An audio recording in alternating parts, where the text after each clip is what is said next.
Ako na tama. Char. April 19, 2023. Tandaan niyo itong araw na ito. Excited ba naman ako rito? Kasi ngayon ipapalabas yung Voltes 5 Legacy. Kasi excited nang nabalitaan mong may feeding program sa school nyo tapos kasama ka na makakatanggap ng arroz caldo na akala mo may malaking tipak ng manok, yung palay luya. Aminin nyo, marami excited na mapanood din to. Sige, isipin na natin na ipapalabas siya ng may 8 sa telebisyon. Pero ibang-iba pa rin yung feelings kapag nasa cinema ka, di ba? Yung tipong nasa intense na eksena tapos bigla masasagip ng mata mong may nag-aarutan na magjowa sa harapan mo. Abay, sarap si pain, di ba? Ay, sa dami kong sinabi. Hindi ko alam, nakarating na pala ako sa SM Telebastagan. Super excited pa naman ako dito. Tapos biglang malalaman ko na may error ko, no? At dahil lumabas na nga lang din naman ako sa bahay, naisip ko na pumunta na lang muna sa ibang branches ng SM. Baka naman kasi doon available. Kaya naman yun.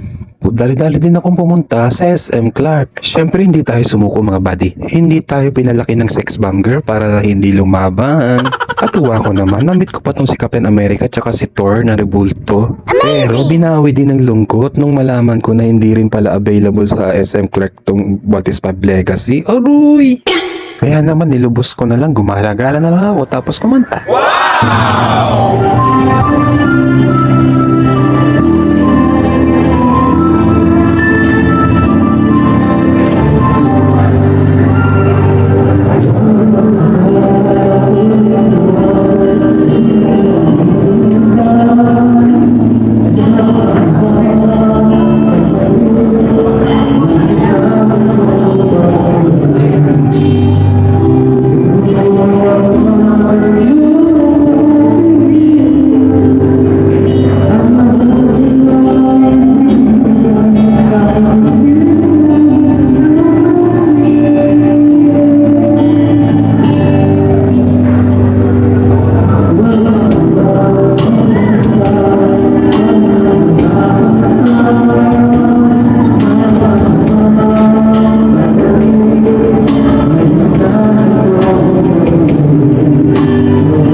Okay, enough na. Masyado ko na nag-enjoy. Tama na. Makaka-copyright tayo.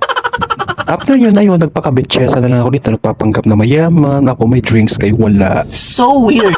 Hindi, joke lang. Siyempre, ito, disappointed na ako. Paano ba naman? Dalawang branches ng SM na pinuntahan ko. Tapos wala akong napala. Kaya ito, imbis na nagpapaka-stress ako, in-enjoy ko na lang itong aking lemon drinks na healthy drinks. Char. Nasa Clark Bridge ako nito, in-enjoy yung view. Pero di ko man aminin, eto halata sa mukha ko talaga yung frustration ng mga nangyari ngayong araw. Sobrang ako nalulungkot ngayon. Ngayon lang yung free day ko kasi galing pa ako sa trabaho kanina. Puyat ako, gutom, walang kain-kain, sakit pa yung mga paa. Para lang maghanap ng mapapanoodan nung Voltes 5 Legacy. Pero ang nangyari, error daw. Sobra ako na-disappoint talaga ngayong araw na ito. Umasa pa naman din ako. Naghintay ako hanggang ito, hapon. Para sa last premiere nung Voltes 5. Kung ayos naman nila, naayos nila. Pero wala talaga.